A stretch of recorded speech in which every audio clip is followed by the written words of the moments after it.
안녕하세요. 사랑하는 나그네 교회 교우 여러분, 그리고 주의 말씀을 함께 읽어가는 그리스도 안의 형제 자매된 교우 여러분. 오늘은 요한계시록 6장을 읽어가겠습니다. 오늘부터 읽는 6장부터 16장까지는 우리가 이제 계시록을 읽을 때 잘 아는 일곱인, 일곱 나팔, 일곱 대접의 환상의 시리즈가 쭉 이어져 나옵니다.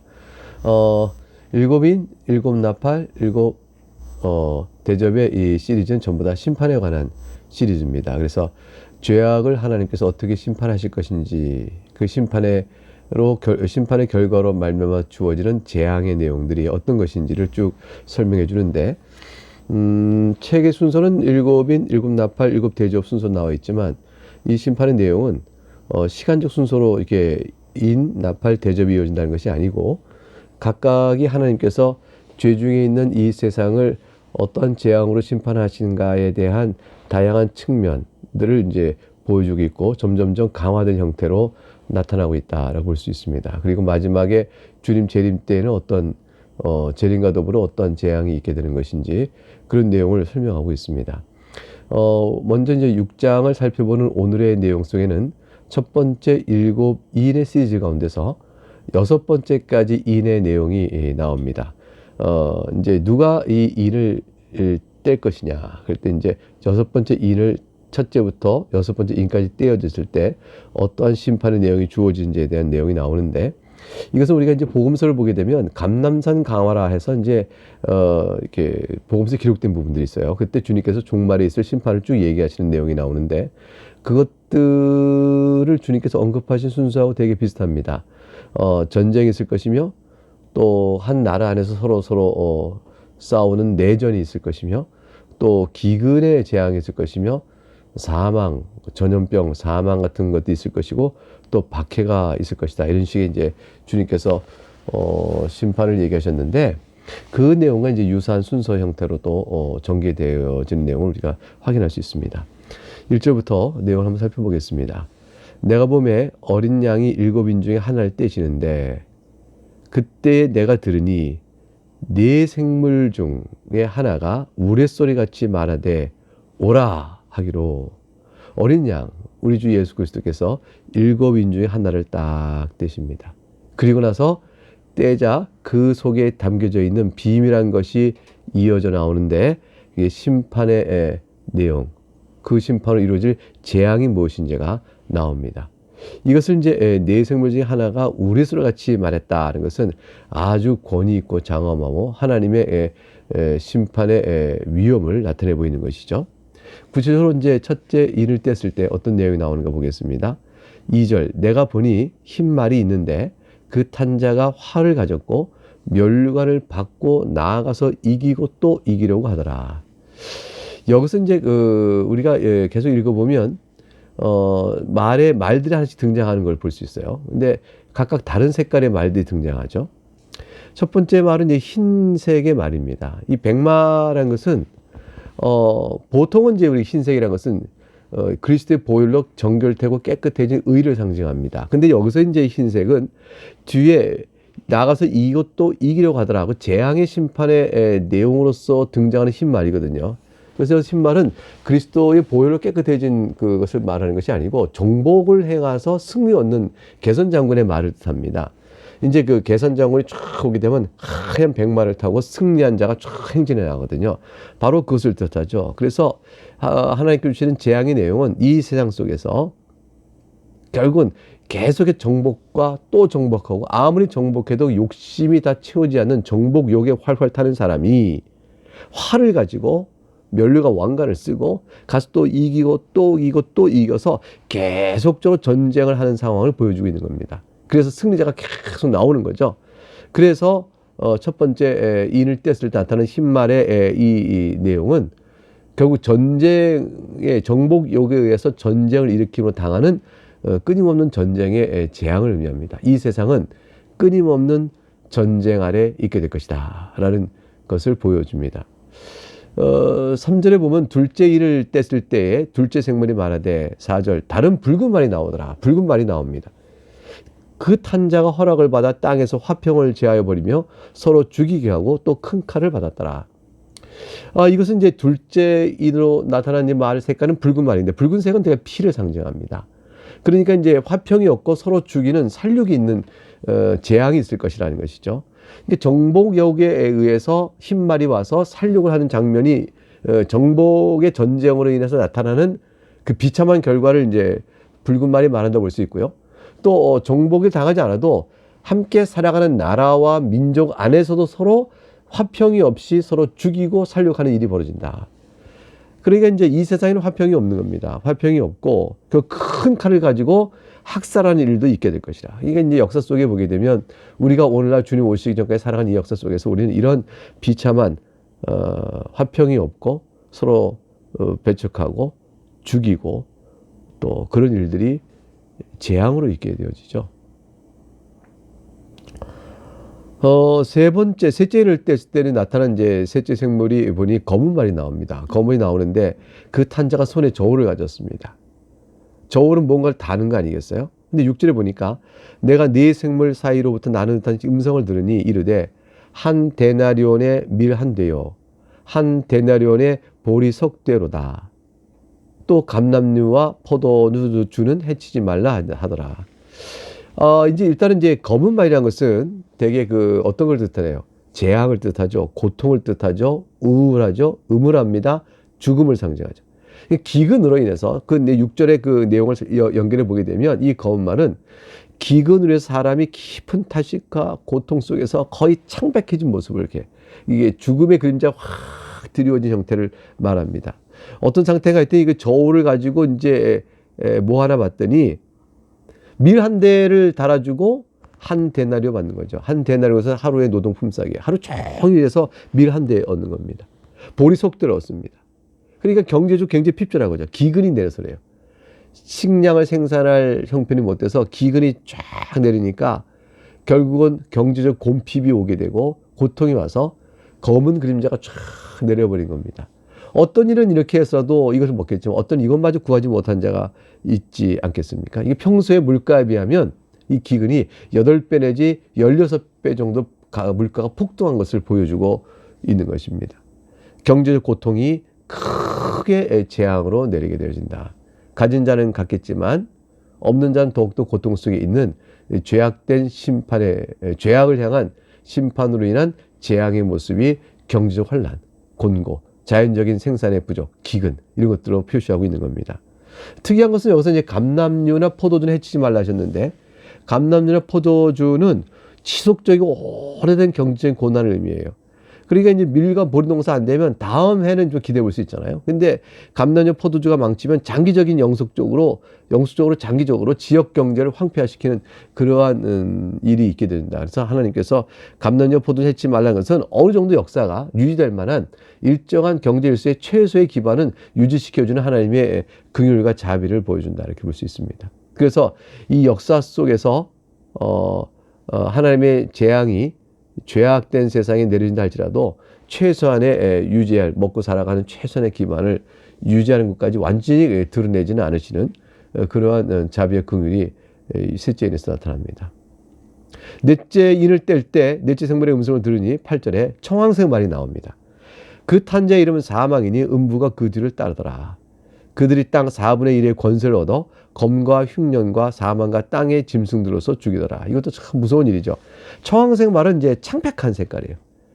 모든 것이 다 이게 희망과 또 사랑과 또 소망을 어떻게 기대해 볼 수 있는 일이 다 없어진 창백한 상황. 질병과 사망을 상징하죠. 그래서 앞에 있는 세 가지 심판들, 그것들이 종결되고 있는 최종적인 심판과 같다 볼 수 있습니다. 전쟁의 정복에서 당하는 고통, 그리고 화평이 없고 서로 죽이는 이런 끔찍한 재앙, 그리고 자연 생산량이 없어짐으로써 또 전체적 물자가 부족하여 당하는 경제적인 환란과 곤핍, 더 이어서 7절에 오늘 이제 넷째 상황은 그의 궁극적으로 이런 재앙을 하면 모두가 다 죽음으로 이끌려가는 그런 재앙이 이 역사 속에 이루어진다. 그래서 청색 말은 창박한 색깔이고 세 가지 심판 앞에 있던 것들의 절정이 이루어지는데 말탄 자의 이름이 아예 사망입니다. 그 사망은 죽은 자들의 처소인 죽은 자들이 가서 거하는 음부와 짝을 이어서 같이 나오죠. 근데 이 사망과 음부에게 아예 권세를 주었다. 인격화시켰어요. 뭐라고 되냐면 땅의 4분의 1의 권세를 주셨다. 이렇게 되어 있어요. 그들이 이제 땅의 4분의 1의 권세를 얻었다. 이 말은 뭐냐면 땅에 있는 사람의 4분의 1을 다 죽음으로 몰아갈 수 있는 그러한 권세를 가졌다는 것이 되어집니다. 무엇으로 땅의 4분의 1 되는 사람을 죽일 만한 권세가 갖나? 무엇을 실행을 하나? 첫째는 검이라고 되어 있습니다. 검. 전쟁 같은 거죠. 흉년, 경제적인 환란과 공고함이죠. 사망, 이 역병 같은 거예요. 역병 같은 게 돌아서 지금 우리 코로나19 때문에 고통받는 사람이 많은데 역병이 돌면서 사망하는 사람들. 땅의 짐승으로 또 사망당한다. 원래 사람은 땅의 짐승들에게 이름을 지어주고 화목하게 지내는 게 원래 하나님 창조의 아름다운 모습인데 인간이 죄를 범한 이후에 서로 대적하게 되어졌죠. 그래서 이제 결국 저주받은 세상의 질서로 인해서 인간이 또 생명을 잃게 되는 것. 이런 것들로 인해서 4분의 1이라 되는 사람들이 죽게 된다. 이건 이제 4분의 1이라는 것은 결국 하나님께서 4분의 3을 살려주신 거죠. 거꾸로 보게 되면. 그렇게 되니까 하나님께서 이렇게 재앙을 재림 이전까지 진행된 역사 속에서 하나님이 죄악을 심판하신다 할지라도 즉 이게 교회가 존재하는 역사적 상황이에요. 이 교회는 이런 가운데서도 주의 복음 가운데 견뎌가는 것이죠. 근데 이런 재앙이 있어도 땅의 4분의 3은 살려두는 역사를 이루어 가십니다. 그러니까 이것이 일종의 일반 은총과 같은 것이죠. 하나님께서 이 죄악된 세상을 바로 지옥으로 몰아가지 않으시고 교회를 존속시키기 위하여 일정한 재앙을 좀 억제하면서도 심판을 내리십니다. 6절에 이제 다섯째 인을 뜰 때 보니까 내가 보니 하나님의 말씀과 그들이 가진 증거로 말미암아 죽임당한 영혼들이 제단 안에 있어. 이렇게 이제 그 재앙 아래에 있는 동안에 교회는 즉 하나님의 믿는 백성들은 순교를 당하는 삶이 생기게 됩니다. 그래서 이제 5절에 다섯째를 뜰 때 하나님의 말씀과 그들이 가진 증거로 말미암아 죽임당한 영혼들이다. 순교한 영혼들이 제단 아래에 있다라고 되어 있어요. 다섯째, 지금 우리가 첫째, 둘째, 셋째, 넷째는 다 심판의 재앙이 바로 나오는데 다섯째는 갑자기 내용이 조금 바뀌죠. 순교자의 영혼의 탄식이 나온단 말이죠. 그러니까 어떻게 된 것이냐 하시는데 앞에 있는 첫째, 둘째, 셋째, 넷째의 이 재앙이 순교자의 탄식의 기도에 대한 응답과 같은 거예요. 그러니까 하나님의 백성이 이 땅에 살면서 이 재앙된 상황 속에서 고통 속에 그리스도의 증거를 갖고 있다가 죽게 될 경우 그 증거로 인해 죽게 될 경우 공의의 하나님의 심판 그리고 저들의 악을 보응해 주길 바라는 심판에 대한 강구가 있어질 때 그 강구의 응답이 또 이렇게 심판 가운데 주어질 것이라는 사실을 다섯째 일을 통해서 보여주고 있는 것입니다. 순교자가 제단 아래 있다는 말은 실제로 하늘나라 하나님 있는 처소에 제단이 있다는 뜻은 아니고요. 그들이 이제 하나님께 드려지는 향기로운 제물이다 하는 것이죠. 순교자의 죽음은 하나님께 기쁘게 받으시는 제물과 같다 볼 수 있어요. 왜냐하면 주의 말씀을 증거하여 사람들 앞에서 주님을 인정한 사람들이므로 주께서 영광을 받으신 것이죠. 그래서 이들은 제단 아래 있다는 것은 탄식하며 보응에 위한 공의로운 기도, 공의로운 사건이 공의로운 보응이 이루어지기를 기도하면서 동시에 자신들에게 주어질 영광의 부활을 갈망하며 있는 상태다 이렇게 볼 수 있습니다. 이게 굉장히 낙원, 행복한 안식의 처소죠. 그때 이제 10절에 보니까 이제 이렇게 나와 있습니다. 큰 소리 불러 탄식기도 뭔가 했더니 거룩하고 참되신 대주제요. 하나님께 바라는 거죠. 하나님은 거룩하시고 참되신 대주제이시기 때문에 창조주로서 역사를 다스리신 분이에요. 이분을 하나님만이 그 모든 일을 권세 갖고 계세요. 그 하나님께 의지하여 부르시면서 땅에 거하는 자들 심판하여 땅에 거하는 건 실제로 땅에 거하고 있는 자들이지만 또 땅에 속한 자죠. 하늘에 속한 자가 아니에요. 그러니까 악에 속한 자들을 심판하여 우리의 피를 갚아주지 아니하시기를 어느 때까지 하시나니까 이렇게 말하는데 결국 하나님의 공의로운 보응의 심판이 있기를 간절히 기도하고 있습니다. 이건 하나님께 영광을 돌리게 한 것이죠. 하나님께 우리 원수를 갚아주세요 라고 이렇게 막 가는 게 아니라 하나님께서 하나님의 이름을 증거해서 저들이 우리를 핍박하였는데 하나님 이름 영광을 받기 위하여 하나님께서 대주제로서의 그들을 심판하실 날이 있기를 바랍니다 라는 기도이겠습니다. 어느 때까지 하시려니까 라는 말씀 속에서 이제 하나님께서 심판하실 때가 어느 때일까라는 궁금한 또는 이런 것이 있겠죠. 11절에 하나님께서 답을 주십니다. 각각 그들에게 흰 두루마기를 주시며 이르시되 아직 잠시 동안 쉬되 그들의 동무 종들과 형제들도 자기처럼 죽임을 당하여 그 수가 차기까지 하라 하시더라. 그들에게 이제 흰 두루마기를 주셨습니다. 여기서 말하는 흰 두루마기는 당연히 그리스도께서 우리에게 입히시는 의의 옷입니다. 그리스도의 의를 우리가 옷으로 입는 것을 흰 두루마기로 한 거죠. 곧 구원을 받은 신분입니다. 구원을 받은 자로서 우리가 누리는 신분을 가리켜서 흰 두루마기라 이렇게 할 수 있죠. 이렇게 구원받은 우리들에게 주님께서 말씀하십니다. 잠시 동안 쉬라.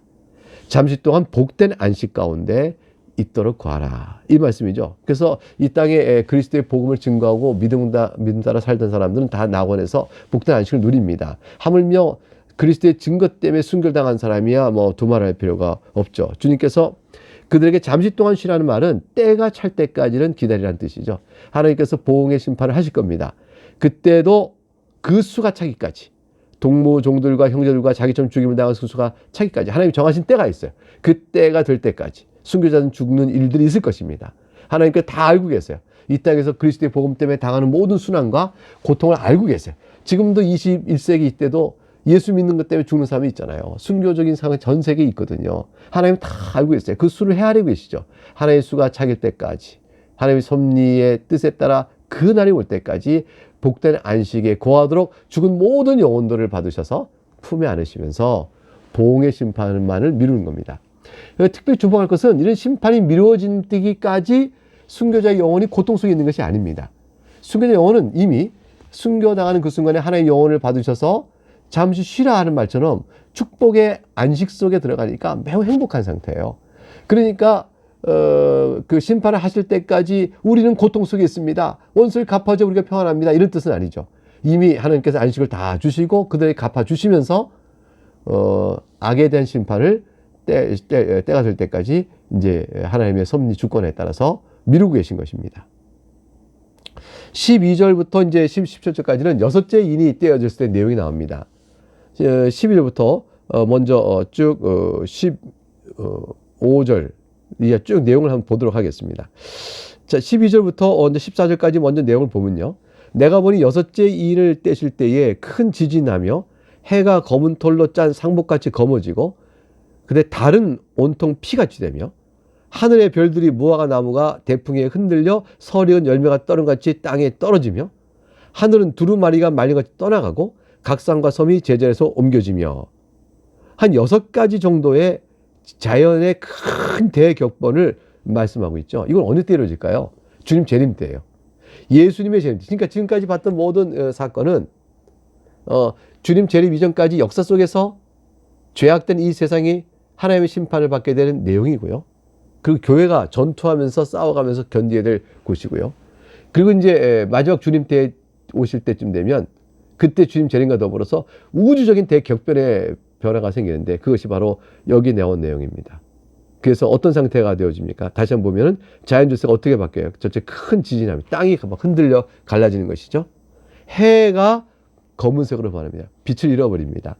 달인데 어떻게 해요? 달도 핏빛으로 바뀌어요. 해가 검은색으로 바뀌니까 달이 뭐 반사할 것이 있겠어요? 색을 잃어버리는 것이죠. 그 다음에 하늘의 별들이 떨어집니다. 하늘의 별들이 이렇게 막 사라지는 거죠.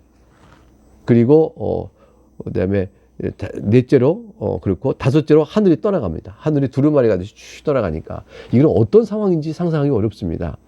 그리고 여섯째로 각 산과 섬이 제자리에서 옮겨지며 그러니까 엄청난 지구 지상에서의 대격변이 일어납니다.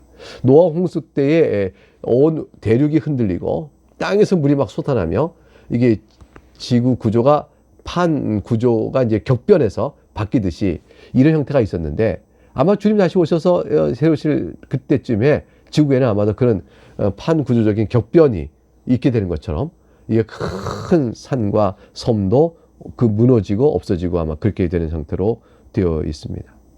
이러한 우주적 대격변이 정말로 어떻게 상상도 할 수 없는 두려움이지만 얼마나 무서울까요? 근데 그럴 때가 되어지니까 이건 악인에 대한 심판의 때가 온 것이거든요. 우리는 이 때가 두렵지만 사실은 주님 오실 때 영광스러운 모습에 쫙 나타나면서 이루어지는 이기 때문에 모든 성도의 기쁨의 때가 됩니다. 먼저 주의 낙원에 이른 자들은 뭐 주님과 함께 더불어 있는 것이고 이 땅에 살던 사람은 공중에서 변화돼 올라가 주님을 만나서 내려오게 되니까 이 우주적 대질서의 격변 속으로 인한 환난과 핍박을 우리는 당하지 않아요. 성도는 주님과 더불어 영광주에 들림받아서 그래서 이게 괜찮습니다. 근데 이제 악인들은 심판 가운데 있을 텐데 그들은 얼마나 두려울 거예요. 이 두려움 속에서 주님 얼굴 배운다는 것이 우리에게는 영광이요 기쁨의 순간이지만 저들에게 너무너무 두려운 순간이 되어지죠. 그래서 15절부터 17절까지 내용이 이렇게 나옵니다. 땅의 임금들과 왕족들과 장군들과 부자들과 강한 자들과 모든 종과 자유인이 굴과 산들의 바위 틈에 숨어 너무너무 두려워서 이들이 바위 틈에라도 숨어서 이렇게 그 무서움을 피하고 싶어요. 그러나 바위 틈에 숨은들 그 무서움을 피할 수 있을까요? 주님의 심판을 피할 수 있을까요? 없습니다. 16절 산들과 바위에게 말하되 우리 위에 떨어져 보좌에 앉으신 이의 얼굴에서와 그 어린 양의 진노의 소리를 가리우라. 보좌하신 하나님의 진노를 어떻게 무엇을 가릴 거예요? 어린 양의 진노에서 무엇을 가릴까요? 저 소망 없는 영원한 진노의 형벌 아래 던져지게 될 것입니다. 그래서 17절에 그들의 큰 진노의 날, 진노의 큰 날, 대심판의 날, 더 이상의 어떤 심판도 없을 만 그날을 진노의 큰 날이라 했어요. 그날에 누가 능히 서리요? 누가 이 하나님의 심판 앞에서 그를 견뎌낼 수 있으며 그 심판에 대해 아니오라고 말할 수 있겠는가?